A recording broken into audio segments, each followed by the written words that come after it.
Partner, may bagong araw, may bagong vlog na naman tayo, no? Barong-bagong lahat ay nabati ko yung pagpalang araw sa lahat na sumusuporta ng aking munting YouTube channel. Mega love shoutout yung lahat, lalo na sa ating mga mahal na OFW at tumatangkilik ng aking munting YouTube channel, no? So mga partner, no, ito pa rin ang kondisyon ng mga tanim natin sa likod ko, no? At daling ko kayo dun. Tuloy yung pagbabakod natin ng mga dumi ng baka, no? At i-update ko kayo doon sa lahat ng matanim natin na nilagyan natin ng mga dumi ng baka. Ay talagang nakabalahan ko ngayon mga partner, no? Sobrang init ng panahon, yun ang nakita natin, no? Kaya kailangan talaga na lagyan natin ng mga matinding vitamina at saka tubig, no? Ang mga puno ng mga tanim natin. Sige mga partner, ituloy natin pag-vlog, no? Papunta tayo doon sa mga hinarvest nating dumi ng baka. Let's go! Mga partner, na yun ang ito pa rin ang mga tanim natin ng palaya. Ito tayo pantang likod, no? Marami pa rin tayo dun sa loob, no? Pero ipakilala ko muna kayo sa mga narvest nating dumi ng baka. Ito mga partner, no? Isang sako to, no? Yun siya, no? Ang dami. 2, 3, no? Tayo mismo sa ibang parte naman ng lugar na kung saan natin pinagtipon yung mga dumi. 4, 5, 6, 7, 8, 9, 10, 11, and 12, no? Sa maliit, no? Ang iba di pa talaga natin na-harvest, no? Kaya yun muna mga partner yung ginawa natin, no? Ito yung ang dami nito, no?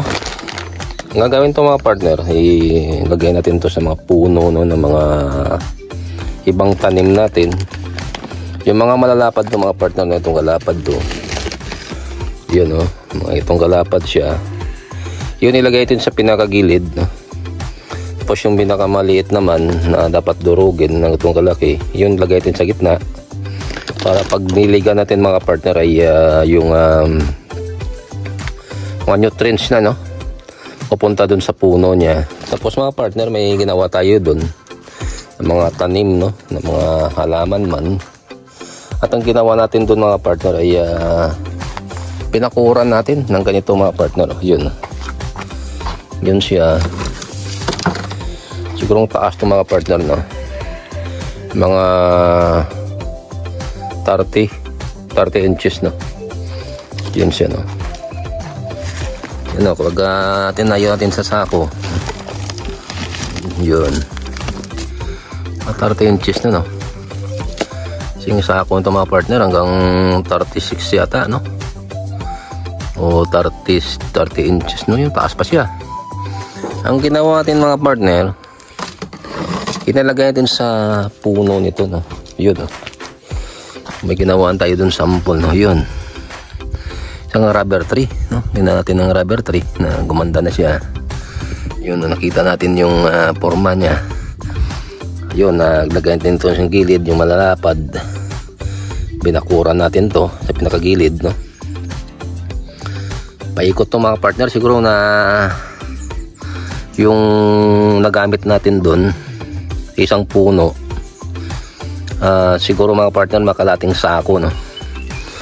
Itong sako ng simento mga partner, no? Halos nangalahati ito. Nangalahati ito sa isang puno, no? Tapos yan yung maliliit, no? Ito katulad to, yung malalaki, binabakod to sa pinakagilid niya, no? Katulad ba doon, no? Katulad to mga partner, no? Ipasok natin to, tapos isandal natin ng sa gilid. Yun, no? Yun siya, no? After that, no, pag nung nilagyan dyan, dagdagan din mga partner yung yung maliliit, no. Paikutin natin talaga to, no. Paikutan natin ng malalaki yung kagilid.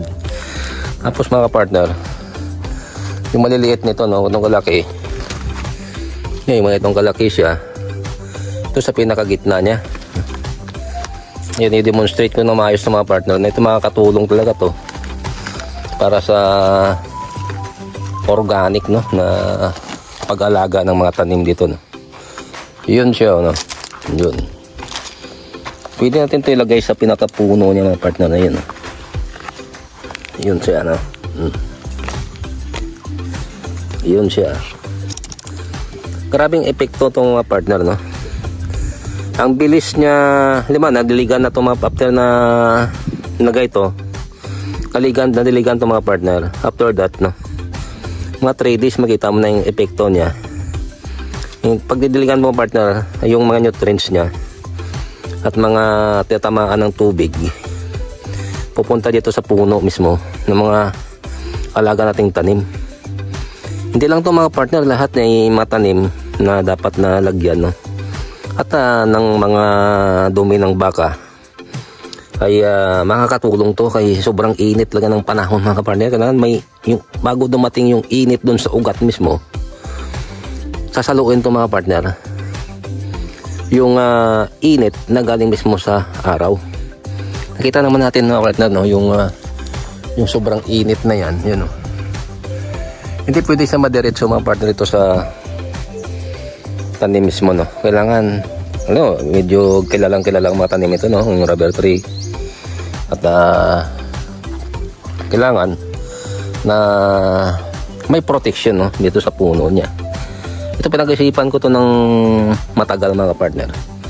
Kay marami talaga puno dito sa amin na namamatay, no? Na hindi siya tumatagal, matay kaagad. Sa sobrang tagal ng araw na palagi umiinit, no? Tulad ng mga partner, no? Ito sa isang puno naman to. Itong ginamit natin, no? Yung isang puno, yun, no? Yun, isang puno naman dito, no? Pag ginawa natin kahit ng partner, pinupuno natin to para hindi siya makadiretso doon mismo sa ugat ng puno mismo, para hindi siya mamamatay. Yung sa ibabaw mga partner, mayroon tayo dyan nilagay, oh, ganoon din. Yung mga masilan na puno, no? Yun ang ginagawa natin tulad to. Ito wala siya wala siyang ilagay sa puno, pero inaabot sa mga partner ng pag nadiligan. Itong epekto niya, oh, kumapal siya, kumapal yung dahon mismo, no, ng kamuting kahoy, no? Kaya yun ang kinaabalahan ko dito mga partner ngayon. Ito naman yung natin, no, yung tanim na kamuting kahoy, no, unti-unti siya na-recover. At yun to naman, medyo malakas ang resistensya to sa init, no, sa sikat ng araw. Ay alaga lang to mga partner, yun, mga tanim natin na kamuting kahoy, no. Alaga lang to sa dilig, no. Kitang-kita naman natin yung diferensya talaga kapag diniligan natin yung mga puno niya. For almost a week na to na dilig, no. Itong bunga ng pagdidilig din mga partner, no. Mataba siya, no. At isa-isayin natin to at maglagay rin tayo to ng mga cow manure, no, to, no, yung mga dumi ng baka. At durugin natin dyan. Saka ito mga partner, no, ito may mga bunga na to, no. Ito to, ang bunga niya. Pwede naman natin to ilagyan ng mga cow manure, yung malapit doon sa puno niya mismo. Kaya kailangan mga partner, cover talaga natin ito yung matanim sa sobrang init, no, ng panahon. At maraming tanim dito sa amin yung namamatay na wala na talagang kabuhay-buhay, no. Kung walang tubig talaga, ang hirap makarecover, no. At kailangan gagawa lang na tayo ng paraan para ma-recover lahat ng tanim natin. Kaya yun ang ginagawa natin, na may puno nga mga partner ng kalamansi, na yun din yung ginawa ko, yung sa rubber tree na yan mga partner, no. Ang ginawa ko yan talaga, pinagtiyagaan ko talaga na gawan ng remedyo, no, para hindi talaga mamamatay. At alam naman natin talaga ang bilis talaga dyan na pangyayari dyan, mamamatay talaga siya. Tsaka ini-import talaga natin dyan, gawa tayo ng mga sanga ng kawayan, tapos gumagamit tayo ng itak dyan, At ilang araw natin ginagawa dyan, no? At hindi naman pwede nang kabilad tayo sa araw, no? At hindi pwede ma-partner ng mga tanim na dumidiretso talaga, no? Direct sa sikat ng araw. Ang lahat yan mga partner talaga mamatayan, no? At observe dito sa lugar namin, no? Na marami na mamatay na kahoy dahil dyan, no? At wala siyang protection dito sa mismo sa puno niya, kaya yun na nangyari. Yung resistance mismo niya napakahina, no?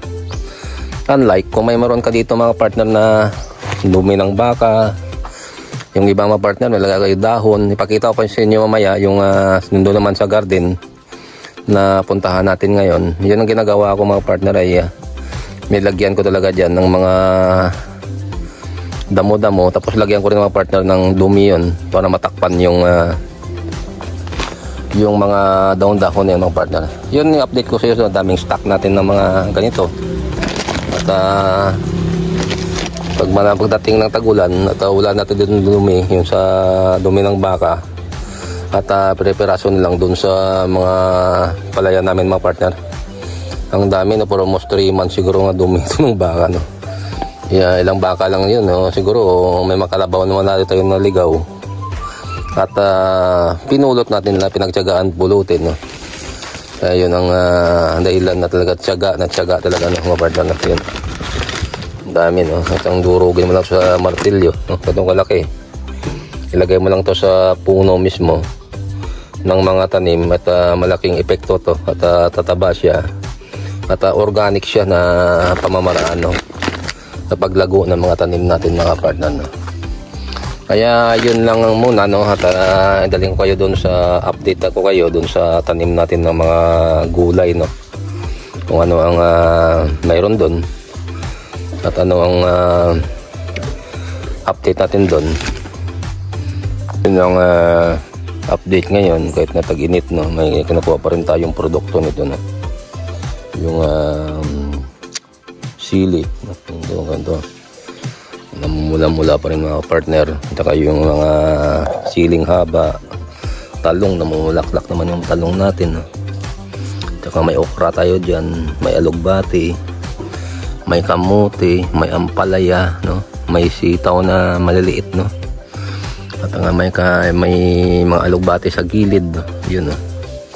Kita natin, no? I-update ko yun doon. Yun, no? Alaga natin yung mga partner sa sa dilig, no? Tsaka yung okra, no? May na ano siya, may na buhay, no? Muna kalaki, no?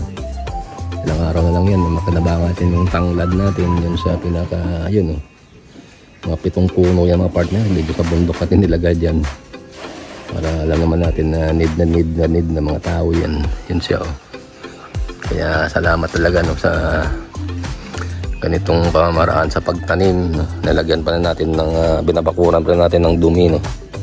Yung dumi ng baka, yun siya, oh.